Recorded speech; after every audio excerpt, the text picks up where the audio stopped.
Scorpio, welcome back po dito sa Daily Dose of Tarot 111. Kamusta ka ngayon? I hope nasa mabuti kang kalagayan, pampisikal, mental, emosyonal, o spiritual man yan.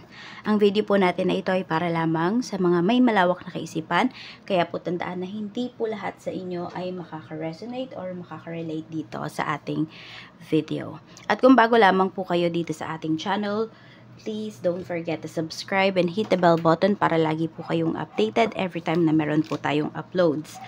At kung interesado naman po kayo sa ating private readings, sa ating iba pang mga services, sa ating tiaras bracelet, sa ating Evil Eye Amulet Necklace, direct message na lang po kayo sa ating Facebook page, which is Tarot Intentions by Aliana Reyes. Kung hindi ka naman mag-i-skip ng ads, maraming salamat Scorpio, and more blessings to come para sa'yo and sa family mo. At mag-iwan ka na rin ng bakas para malaman ko kung isa ka ba sa mga active dito sa aking channel. So tingnan natin kung ano ang mensahe. Meron tayo ditong plunge. Don't hold back, it's time, go for it, dive in. Ayan po, ano ba to? No? Go na daw po.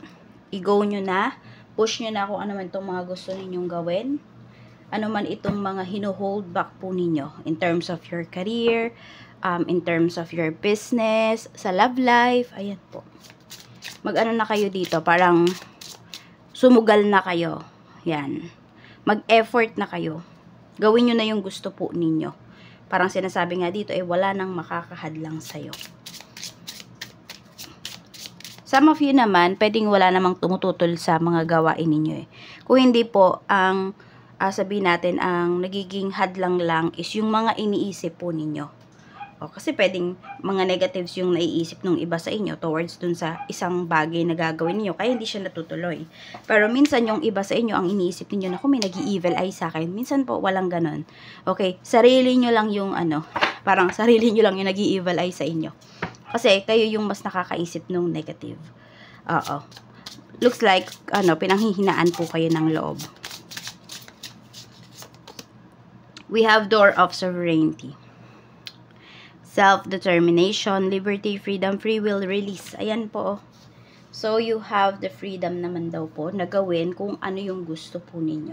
Ano yung ninanais ng puso ninyo. Wala nga daw pong pipigil sa inyo dito this week.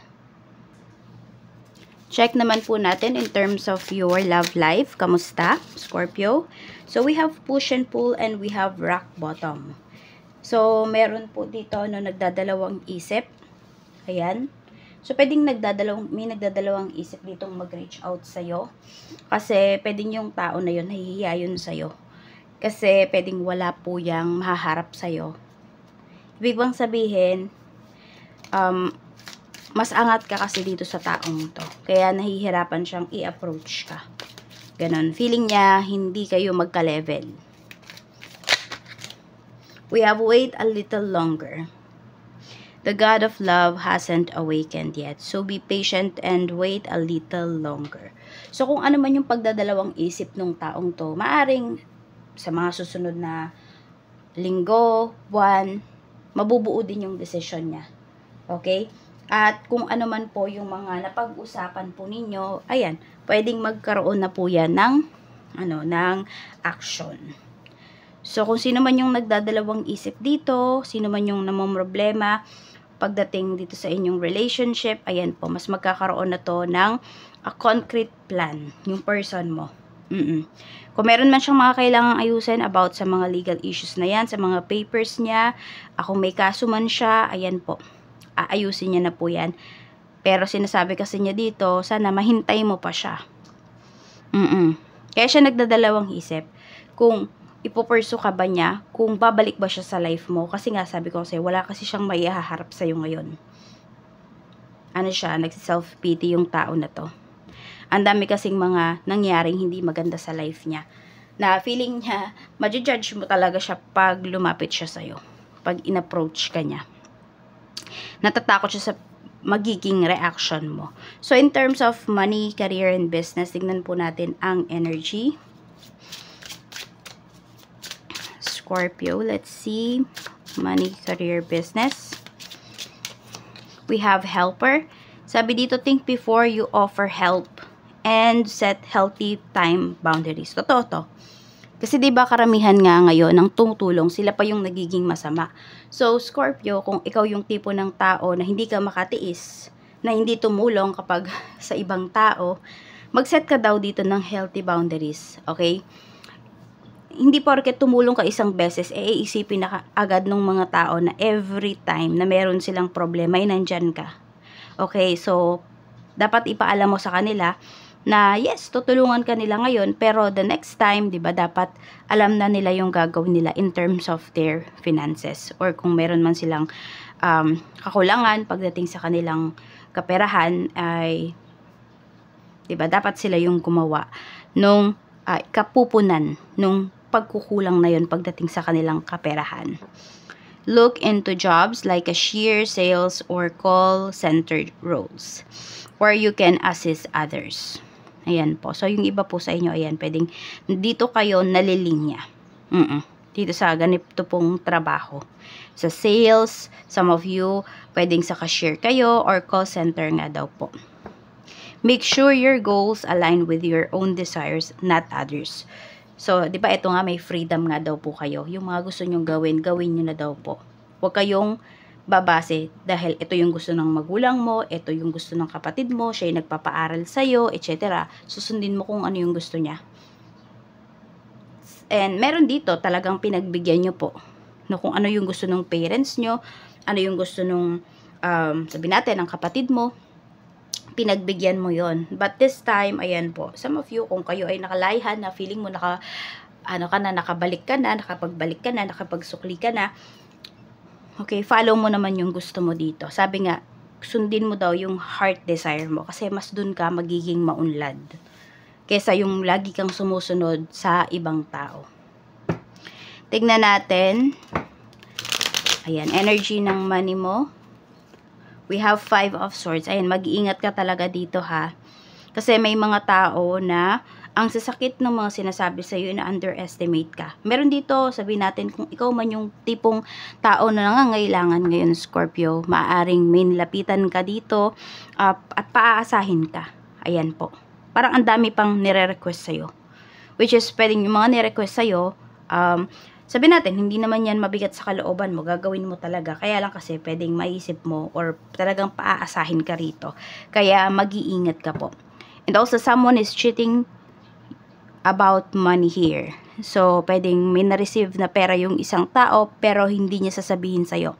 Though, hati po kayo dun sa pera na yon. Oo. Sabihin natin, hindi transparent yung taong to pagdating sa pera na hinihintay mo or pinag-usapan po ninyo. Check natin, ano naman tayo. Pagdating sa mga naghahanap po ng trabaho, we have Queen of Cups. So, may magandang offer sa'yo dito ha. Ito yung pinapakita. Isang babae mag-offer sa'yo ng magandang trabaho. 10 of Cups. Maganda po yung pinapakita rito. Some of you naman, kung kayo naman po ay, ayan, yes, kung meron kayong hinihintay dito or nag-apply kayo ng work 10 days from now, some of you, pwedeng makareceive kayo ng call from this person. And kung kayo naman po ay may current job, pinapakita naman po dito na ginagalang talaga kayo sa trabaho. And you are happy and contented po kayo sa inyong work. Less toxic din yung mga kasama mo sa work. So, kaya nakaka-function ka talaga ng maayos pagdating dito sa trabaho mo. Nakakapag-focus ka. Sa business naman, if may business po kayo, we have 7 of Pentacles. Maganda rin naman yung sales. Ngayong week po na ito, Knight of Cups. Pwedeng meron pang other source of income. Oo, other source of sabihin natin, products. Ang ganda po ng sales ninyo, oh. So, tipong ganito, ngayong week na to, yung hindi ninyo inaasahan na produkto, na services na kakagatin ng masa, mas yun po yung kakagatin nila ngayon. Parang magugulat na lang kayo dito kung ano ba yung mas mabenta, ganyan, ngayong week. At maganda po yung sales ninyo dito. Yun yung pinapakita. Pwede nga kung meron kayong mga workers, mga staffs pala, may staff kayo dito, ayan. Ang ganda po nung pinapakita. Kasi, mabibigyan ninyo ng bonus. Kotang-kota po talaga kayo. You will be happy. You will be happy na magbigay ng extra sa kanila. Check natin sa health naman po. Kamusta? Sa health naman, we have 8 of Wands. Some of you, more on about, ito is sa, ano ninyo ha, pwedeng black kasi yung inyong throat chakra.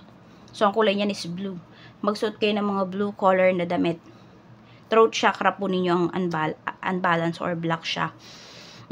Kaya, pwedeng may mga bagay dito na hindi ninyo ma-express ngayong week. So, nahihirapan kayo. Pwedeng na-express ninyo, pero iba yung dating sa ibang tao. Ganon, parang mami-misinterpret po kayo. So, balance nyo yung inyong throat chakra. Check naman po natin, ano ba yung blessings na paparating para sa'yo. Yun naman yung i-check natin.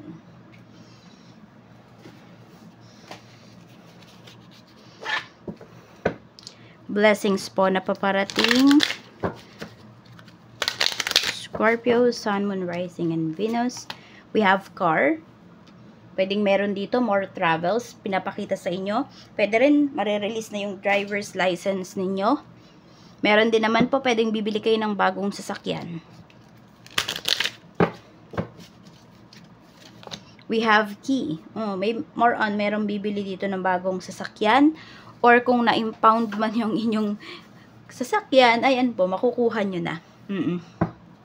Meron ba kayong pinahiram dito na, na isang tao ng inyong car? So, pwede pong ibabalik na or makukuha nyo na dun sa tao na yun. Or may nagnakaw dito. No? Pwedeng may nagnakaw ng sasakyan po ninyo. Yan. May nagsira ng inyong sasakyan. Ganyan, basta parang inabala po kayo, mahuhuli nyo po kung sino. Tignan natin. Pero iba po sa inyo, more on talaga ito ay about na makakabili po kayo ng bagong sasakyan. Kung yan po yung ini-aim ninyo, Scorpio. Tignan natin. Mensahe mula sa ating Archangel na si Jeremiel. Sabi dito, the worst is now behind you and you are surmounting any previous challenges. So, parang easy-easy na lang ba sa inyo yung mga problems ninyo ngayon na dumarating? Kasi sabi dito ang dami nyo nang nalagpasan na problema. Oo, kaya nga, sabi diba, parang ngayon pa ba kayo susuko? Ang dami nyo nang nalagpasan na problems. Hindi ba? Kaya po, ayan, tuloy-tuloy lang ang life and do what you want to do. Do what your heart desires, Scorpio. Mas magiging masaya ka, mas magiging align ka sa life purpose mo. Yan lamang po. Maraming salamat and see you again on my next video.